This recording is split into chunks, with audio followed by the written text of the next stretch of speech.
भतर काटो जा खाए बनावा जल्दी, नहीं तो हमरा से खराब मेहरानू कोई ना होई, नहीं तो सोच लियो ओकरा बारे में।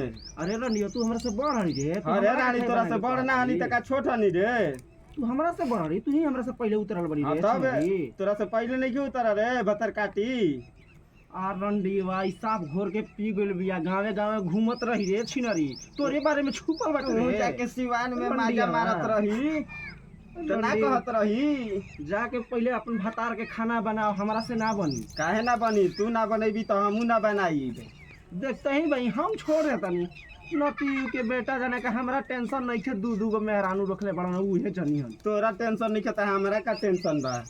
हां क्या जी अरे कहाँ गई रही इतना दिन से? बाहर गए कमाए। बाहर गई रही हाउ के आइल बा एगो पीछा बा लुगाई या लुगाई या।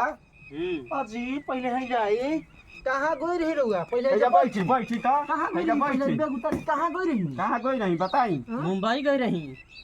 तो हाई कौन सवत के ले आ देनी? काहे ना लाई पे?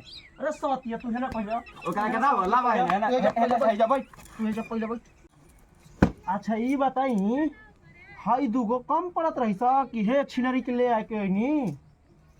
हाई दोनों पूरा ना करत रही सा, हम पूरा करता ही रही, हमरा से ना होत रहे तो हाई छिनरी बुजरी करता ही रहे। हाई बेसुआ काहे खातिर एकरा के लेके नहीं रहुआ बताई? राउर दिमाग ना हा तहनी के हमरा के टाइम से खाना बना के देत रहू सन। आई हो दादा। अरे छिनरी ना तू देत रही ना ई देत रहे। अरे तो टाइम से सब्जी ला के देहब तबे ना टाइम से खय को बनाई जी। आ सब्जी तोरा के नहीं खे रे। हां सब्जी हइबे नहीं के कइला ना राशन बाटे और उजा जाके बाहर माजा मारतनी बीबी लेके लिया ना लाई तहनी के ना करबू सन त लाइबे कर। हां लाई ले भाई जाई काहे के आइल हनी? हमनियो के जइतिन जा कहीं मुंह मारा लेतिन जा। अरे हट छिनरी भैया काटी हमरा भी चुआ तरी रे रंडियावा। हां तू हमरा हमनी मरद लगे के ठेक देबू ना तार मार के मुंह मरद छोड़ के छिनरी दिया। फसैले बड़ी तू हमरा भी चुआ तरी सटे दूर रह छिनरी हमरा से। हमनी लगे सटिया जान नहीं तो तोरो के मारल जी ना जहां से आइल बई तहे चल जीबी। दिन गोरवा में तेल लगा दी। हाई त एगो छिनरी तंग करते ही रहे, एगो तोहू कपार पर मुते खातिर आई एगो लीडर रंडियावा। गोरवा अरे ना रे बेसुआ छोड़। हमनी के हम अपन गोड़ हमनी के गोड़ हाथ ना दुखाला जा एजा से हट एजा फुसलाना फुसलानी हाई न नतिया के करे बेटा कैसन बाटे? हाइयो चर को मेहरान हुए रखा था, हमरा से पेट ना भरल तो एगो हाउस औतिन के लेके आई और फिर एगो हाई बेसवा के लेके आ गई। गाड़ी देलू त मारब की थौसिया जाइबू जानत नहीं खुता। एक के हाली में थौस जीबू। बाई जा दूधू को मार के थौसा दी आई लागी हमनी संगे। नतिया के बेटा मारला भी ना बिगड़ल बाटे। एकरा तन को समझ में आता कि को हम मेहरानू रखा तनी? खाना ना बनैले भैया जी। अरे भैया काटी रानी के हमरा से खाना बन परोस के दाल तू हमार माई बनल बड़ी ला के देहल जी बैठल खइया। अरे छिनरी तू हमार माई बन गई बड़ी बताओ ना। रवा सुनत न कैसे कैसे गाड़ देते तनी के बना के ओकरा के खियावे के पड़ी सुन ल सन। खियाई जी इनका के बना के खियाई जी आइल बाड़ी एजा बुझाता कि नौकरी क के उतरल बिया हमनी के सामने छिनरो के आरती आरती ले हो छिनरो आइल बाड़ी। छिनरो आइल बाड़ी लाके आवो हो खाली वाली में लेके आओ छिनरो के सजावल जाओ रंडी के। अब तड़ी मुंह देखावे मुंह ले ले काटो भाग नहीं तो तारा के मारल जी ए बेरा आ इनकरा के तो मरबे कइल जी।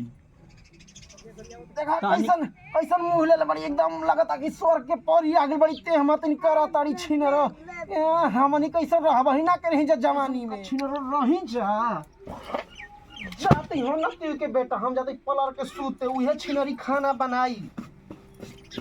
जा तनी हम जहर मार खा के मरब आ तोहरे फंसे के बा हो नती के बेटा जा तनी जा भसड़ो जा मर जा कोनो गम नहीं कि हम प्यारी बहुत ला देले भाई बढ़िया। चली खाना बना दी खा ले सब दूर चली छोड़ हम करेंगे चली पूरा झगड़ा करत ले चली तो चली वो तना झगड़ा होत रहेला ई ना बात सोचनी यही सब कुछ जान देखत नहीं कुछ ना बोलते रहे रोज के हां।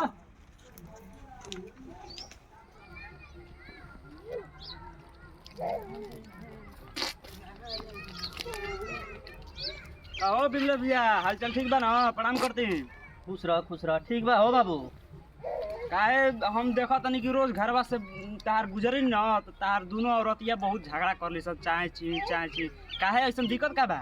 अरे दोनों बड़ी छेछड़ हो गई वैसन हो यही से एगो मुंबई से ले आई रही और बियाह करके एगो और ला दिला। हाँ अरे जिया राजा तीन गो ला दिल अब लइका हुई 6 गो माजा दी तार का ठीके कहत रह भैया।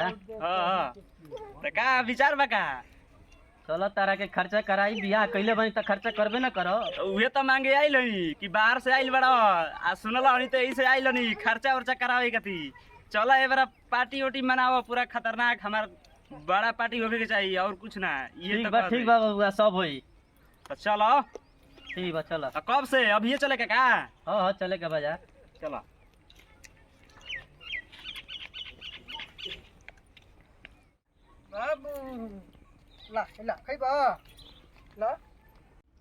नतिया के बेटा ना एंगूर बा न टिकुली बा, नतिया के बेटा 3 गो मेहरानू के रखले बा। हो दादा हमनी के जिंदगी एकदम जहन्नुम बना देले बा। मम्मी के भी घर है, चलो लिया चलते चला। देखो तार मम्मी है बैठल भाई। ला बाबूजी बबुआ के ई के कर लइका हो? भैया लेके आइल हवन। अरे माई भैया लेके आइल हो? हाँ ला कलौन भैया मिठाई किने खातिर ने रुक गेल हनी। ई छिनरी के लइका हटे का हो? लइका हो हम देखो आई हो दादा नतिया आ बबुआ गेले, आ वाह बबुआ आ गेला बड़ा। चल घर चल। आई हो माई रानी भातर काटी। बताव लइका एगो ने से लइवा के आइल बड़ा। नतिया के बेटा हमनी के देह से अभी एगो लइका पैका ना बोला स छिनरी गइल उ बाहर नतिया के बेटा गइल ओने से लइका करवा के आइल। हो दादा रंडीवा हमनी के नाम हसवा देले बिया। उ मुतपिया ना कैसन बाटे हमनी तो ना आवेला कब हमनी के जल्दी बुझाइल कि एगो लइका लेके जातनी आय आउ हो मुत पिया ना हमनी के कहीं मुंह देखावे लायक नहीं के छोड़ दे हो बाबा। आई हो दादा।